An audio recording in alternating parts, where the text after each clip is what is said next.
छत्रपतींच्या पुतळ्यावरून झालेल्या वादातून तिला निर्वस्त्र करून मारहाण करण्यात आली।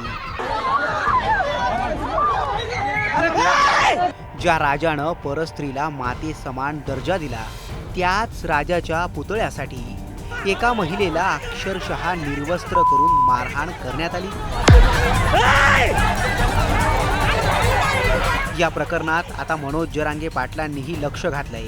दोषींवर 7 वाजेपर्यंत गुन्हा दाखल केला नाही तर तीव्र आंदोलन पुकारणार असा इशाराच त्यांनी दिलाय। पोलिसांवर विश्वास ठेवा, ते सगळ्यांना अटक करतील। 7 वाजेपर्यंत येतं 2 घंट्याच्या आतच म्हणले सगळे गुन्हे दाखल करतो, पण 7 वाजेपर्यंत मी त्यांना वेळ दिला नाही केलं तर 25चं आंदोलन पुकारलं म्हणून समजा। पण बुलढाण्याच्या चिखला गावात शिवजयंतीच्या दुसऱ्याच दिवशी काय घडलं? एका महिलेला निर्घृणपणे मारहाण का करण्यात आली? जरांगेंनी याबाबत काय भूमिका घेतली याचाच सविस्तर आणि सखोल आढावा या व्हिडिओतून घेणार आहोत। पूर्ण कपडे फाडले आणि नंतर मारलं। त्यांच्यावरती सगळ्यांवरती मोका लावणं खूप गरजेचं आहे।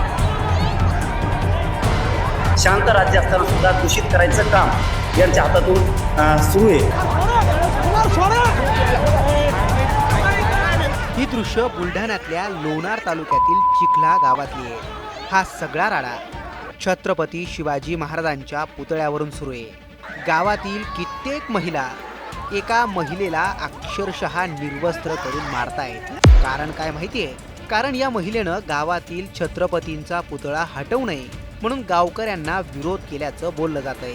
गावातील महिला ज्या महिलेला मारहाण करतायत त्या शिवसेना ठाकरे गटाच्या बुलढाणा महिला जिल्हा अध्यक्ष संजीवनी वाघ आहेत। आता यांना का मारहाण केली जाते तेही ऐका।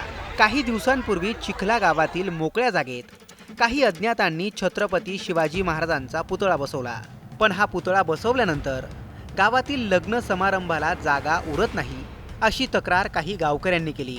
त्यामुळे छत्रपती शिवाजी महाराजांचा पुतळा गावच्या ग्रामपंचायतीत उभारावा अशी मागणीही काही गावकऱ्यांनी केली। मागणी करूनही मोकळ्या जागेतील पुतळा हलवला जात नाही म्हणून गावात वाद उफाळला आणि याच वादात नंतर हे लज्जास्पद कृत्य घडलं।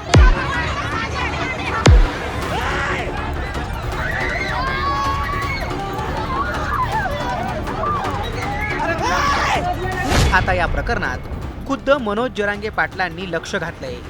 जरांगेंनी आरोपींवर मकोका अंतर्गत गुन्हे दाखल करण्याची मागणी केली आहे। गुन्हे दाखल झाले नाहीत तर आंदोलन तीव्र करण्याचाही त्यांनी इशारा दिलाय।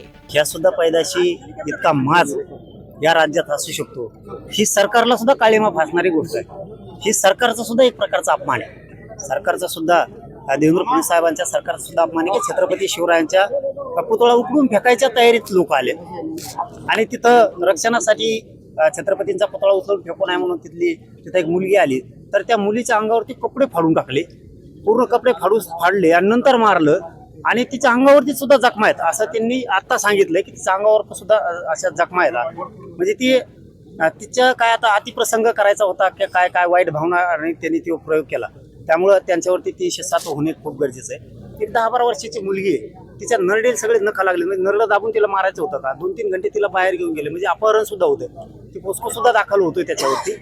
इतकी क्रूरपणानं घटना या चिखला गावात घडली। एका दिवशी मुख्यमंत्री बी जागे आहेत का नाहीत, गृह मंत्रालयाला ह्या गोष्टी माहीत आहेत का नाहीत, कारण हाताच्या बाहेर जाऊ देऊ नये आणि त्यांच्यावरती सगळ्यांवरती मोका लावणं खूप गरजेचं आहे। त्याशिवाय बसणार नाहीत, कारण ही परळीची लाभार्थी टोळी आहे, कारण त्यांच्या जाती सुद्धा चांगले लोक आहेत आणि यांना वाटतं जाती दंगल व्हावा आणि आम्हाला ती होऊ द्यायची नाहीये आणि यांचं स्वप्नच ते ह्या लाभार्थी टोळीचं। त्या टोळीतलीच इकडे काही लोक आहेत आणि ते हे प्रयत्न जाणून बुजून करतायत की जातीय तेढ जातीय दंगली निर्माण झाल्या पाहिजेत। या भूमिकेतून त्यांनी कालचा केलेला हे प्रयोग आहे। शांत राज्य असताना सुद्धा दूषित करायचं काम यांच्या हातातून सुरू आहे, परंतु मुख्यमंत्र्यांनी याच्यात लक्ष घालून याची सखोल चौकशी करून इथल्या संबंधित काही अधिकारी होते त्यांनी का रोखलं नाही सुद्धा चौकशी झाली पाहिजे आणि ते दोषी आढळले नसतील तर त्यांना सुद्धा विनाकारण मग अधिकाऱ्यांना सुद्धा इथले असणाऱ्या कोणते कॉन्स्टेबल कोणते यांना त्रास देऊ नये, पण अगोदर चौकशी करा. ते जर आढळले तर त्यांना सुद्धा निलंबित केलंच पाहिजे. पण नाही आढळले तर काही जणांचं म्हणणं आहे त्यातल्या काही अधिकाऱ्यांनी सहकार्य केलंय, इथल्या पोलिसांनी काहींनी केलं नाही. त्याची चौकशी सुद्धा होणं खूप गरजेचं आहे. आणि जर ही गुन्हे दाखल करून त्या आरोपींना आज सगळे गुन्हे म्हणतो आम्ही आज 5 वाजे 6 वाजेपर्यंत तर सगळे गुन्हे दाखल झाले नाही, म्हणजे 307 पासून ते पोस्को पासून अपहरणापासूनचे सगळे गुन्हे जर दाखल झाले नाही, डोक्यात दगड घालायचा प्रयत्न केला आहे, म्हणजे डोक्यात दगड घालून मारून टाकायचं ही प्रयोग होता. छत्रपतींची विटंबना केली गेली, ती यांना जातीय तेढ निर्माण करायचा होता. सामूहिक कट रचून हे आले होते. त्याच्यात 120 लागलाच पाहिजे, कारण यांनी सामूहिक तिकडं संगनमत केलं होतं आणि ती कट रचून तिथं सगळ्यांनी मिळून हल्ला केला. कारण यांना सगळ्यांना मोका लागतो. 120 खाली हे सगळेजण येतात. हे गुन्हे दाखल झाले पाहिजेत आणि ते करतील. SP साहेब करतील, इथले पोकळे साहेब करतील, इथले DYSP साहेब करतील. त्यांनी नाही केले तर 25 तारखेला त्यानंतर आम्ही तारीख डिक्लेअर करणार आहेत. पुऱ्या राज्यातले मराठे या चिखला गावात येणार. जरांगेंनी थेट राज्यभरातील मराठे चिखला गावात येतील असा इशारा दिलाय. त्यामुळे आता या प्रकरणात काय होतं, या प्रकरणाची उच्च स्तरावर चौकशी होऊन आरोपींना तात्काळ अटक केली जाते का, हे पाहणंच महत्त्वाचं ठरणार आहे. तुम्हाला याबाबत काय वाटतं, कमेंट करून नक्की कळवा.